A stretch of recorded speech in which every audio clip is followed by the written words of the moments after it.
People need to master that. So the big question is, what are the top agents doing to absolutely crush it in real estate, grow their teams, and add more transactions year over year while so many struggle? If you ever thought about this, you're not alone. No one has been able to get the answers until now. We spent the last few years helping agents sell billions in real estate, rubbing shoulders with top producers, which got us thinking, how can we expose more people to these insights to help raise the standard in the whole real estate industry? We then realized that we could help bridge the gap by getting the secrets from the best of the best so that you can succeed. My name is Andrew Dunn. And my name is Peter Michael. Welcome to Elite Agent Secrets.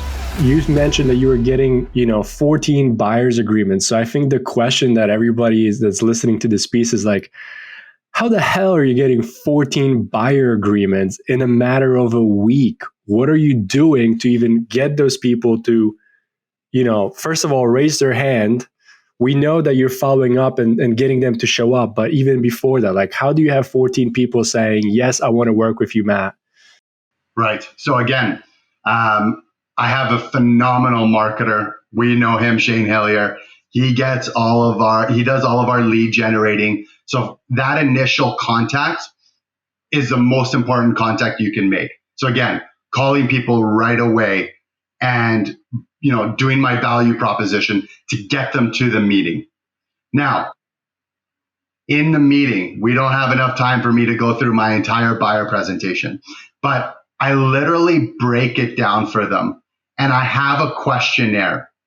And the questionnaire is, I would say it's somewhat intense because it's really diving into that person's life. And it's questions like, do you have pets? And, how important is this house for your pets? Where do your kids go to school? What activities do they do? Do you like to entertain?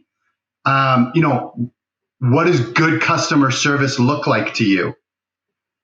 Those questions give me a lot of information. Okay. So not only am I explaining the buyer process step by step by step by step by step, literally to purchasing a property and then what that looks like, but I also am getting to know them and building an incredible amount of rapport. And you got to remember that this is their biggest investment in life. As a realtor, I have to treat it as such. They're not just a number. They're not just a paycheck, right? So when you give people that time of day, they give it back. So again, once I've gone through my entire questionnaire, once I've gone through my entire buyer presentation, once I've explained the platinum home purchase plan, and then I present the BA at the end and I say, this is how you work with me. And I go through it with them, not hiding anything. This is how you work with me. I'm committing to you guys to do all this work. I need a commitment back. Plain and simple. And I don't ask for it. I say, here's the commitment. I go through it, sign here, here, and here. I'm going to send it to you guys via DocuSign. If they have any, again, part of real estate is scripts and objection handling. So, with Double Your Income Coaching, we have an entire book on scripts and objection handling. People need to master that because what to say during those objections is just as important as knowing how to negotiate a deal. Yeah, and we always talk about this, that objections are not objections. They're just talking points. They're just questions that are meant to be answered, right? Totally. So I love your process, how you basically outline, you show them the value, you're showing them exactly what you're going to do for them, how you're going to do it, what the process is going to look like, you're future pacing them. And then you're saying, hey, here's the next step. And you're basically grabbing them by their hand and you're walking them through step by step, which means I can make a safe assumption. And when you do a transaction with them, that's exact same process that you do when you're walking them all the way to the closing table when they sign the paperwork and get their keys, right? Yeah, I like that process. I like holding my client's hand through this process. Some people need more babysitting than others, but at the end of the day, it's our job to take care of our clients. So why are we not doing this from the beginning? Here's the problem, and this is why I preach this so much, is that by getting that buyer's agreement, I am somewhat protecting my commissions. I'm also protecting how I get paid, because that buyer is now not going to just go to an open house, meet a realtor like myself, and get sold, right? They go, listen, I'm already committed to a great realtor that's already doing all this for me. If they could go meet anybody else. When I lose a client, I don't blame the client or the other realtor. It's on me. What did I not do enough of? And when it go back to like protecting our commissions, realtors need to be doing this because it's going to save you so much time in the long run.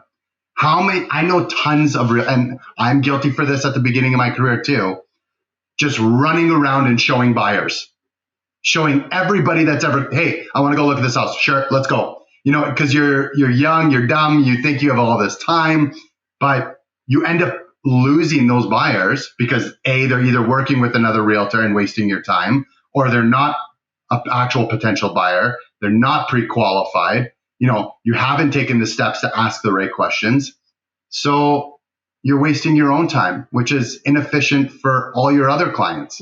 Do you know what I like about this the most? What you've gone through so far is that the protecting of your time and also like making them value your time. So one of the hurdles that we consistently run into ourselves, my and Peter, with, whether the clients, past, present, and future included, is there is this like gap between like realtors and the people they serve, where because they don't get paid an amount of money, there is no, there seems to be a detachment. There is a bridge that needs to be gapped with like, actually, this is another person. You should respect and value their time as you would if you were paying them for it, right? Which is, I think, I don't want to go down what I think the industry needs, but I think for a start, if realtors actually were to get paid, just do house searches and things like that, there would be a lot less jumping about and things like that, because I think it would actually stop so many looky-loos, basically people who've got no real intention, just, going out and doing it. So I've always found promoting to my clients and friends as well, like yourself, who are realtors, it's like, you should always get these things, right? Buy agreements they are going to not guarantee that commission checks per se. If you can't find them that dream home, like you just can't. And that's kind of the nature of the beast sometimes, but it's going to enable you to sleep a bit sounder at night, not knowing that they're going to go to that open house, right? Which is actually super important for like you personally too. So like, there's a lot of this that I've seen roll into kind of, it goes away from business into personal, where you want to try and protect your income and give yourself some type of consistency. And buyer agreements, although aren't a guarantee of income, they are, they are a next step. They are definitely a giant leap forward in getting consistency coming to you. And then, from that point, obviously the process goes on there. So this is fascinating. So you're getting online leads at the moment.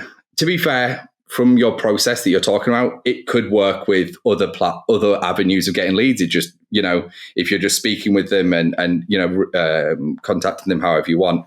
Yeah.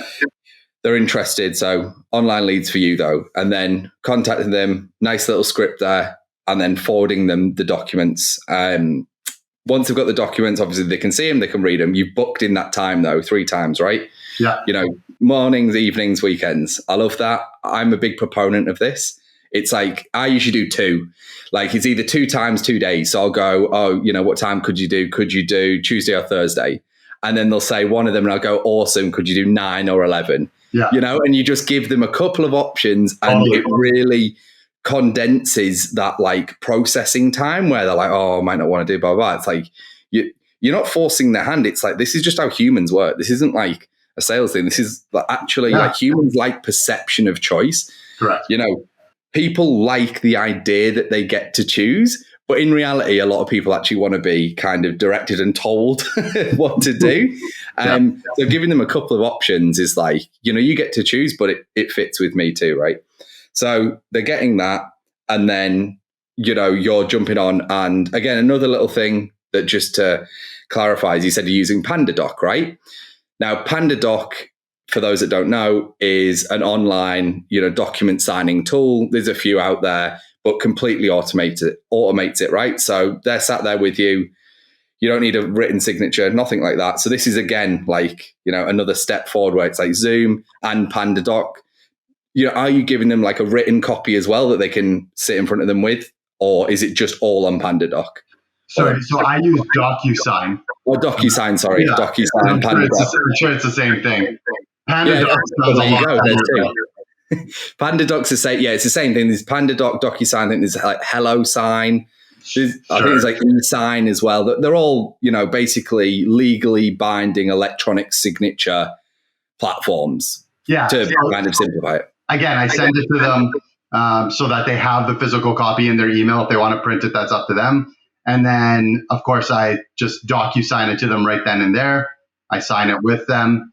And again, a lot of people want to go through it because, again, natural human thing is, whoa, what am I signing? Right? So I literally go through the document with them so that they completely understand exactly what it is.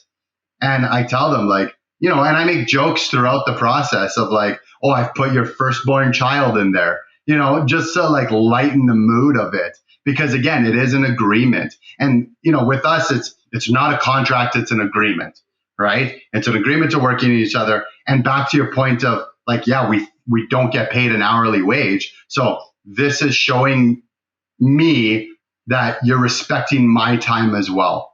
And, I have actually a really funny story about that I think is good value for realtors out there. Most buyers by the end of the transaction are going to forget you in about 6 months. That's just the nature of real estate. A lot of realtors don't do the proper follow-up after a client, bought and sold a house. So you become unforgettable. You become forgettable, which is kind of true. And if you look at buyers and sellers, they normally work with multiple different realtors. I finally had a client that I've been working with over, I think, 4 or 5 transactions now. And it's been the first time in my career she called me just to tell me, I can't believe how hard you work. No other client has ever said that to me because they don't know. Like we were talking about how the industry needs a change. There is a huge gap between the general public and realtors on a lot of fronts, but definitely on how much effort we actually put in. We have the longest leash out there in terms of our job, in terms of our scheduling and everything, but that leash is always on. It doesn't matter how you say. If you work a 9 to 5, you have the shortest leash. You go in, you clip on. At 5, you clip it off. You're done. We have the longest leash in the world, but it's always on. So people don't realize that, like at midnight, I'm negotiating offers. My business partner Brad's a workaholic, and he'll tell you more than anybody, how much he's lost because of what he's accomplished in work. The time with family and friends and, dinners and trips and everything. You lose a lot of that when you're in this industry. But you can build something amazing, and it takes a lot of hard work.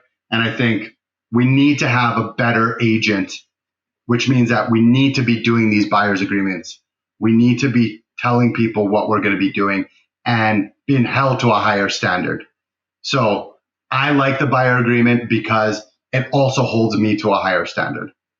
And that's the way the industry should go. Yeah, I think you're dead on the money. I think you're dead on the money. I like your story as well. I think it's the more we hold ourselves and try and write. I mean, obviously what we're doing here on this show and bringing incredible realtors like yourself on is we're also trying to raise the standard of the real estate industry, right? So, I hope everyone that's listening to this, watching this, that we want to give this value. Like, you've given your actionable points on how to go out and get this. I know we're going to, hopefully drop some more content for them on this, some more documents and things. That'd be amazing on how they can go out and action this. And the idea is that we want to give away all the stuff that top producing agents are doing. I mean, before we jumped on and hit start, we're discussing that as a team, you're north of 300.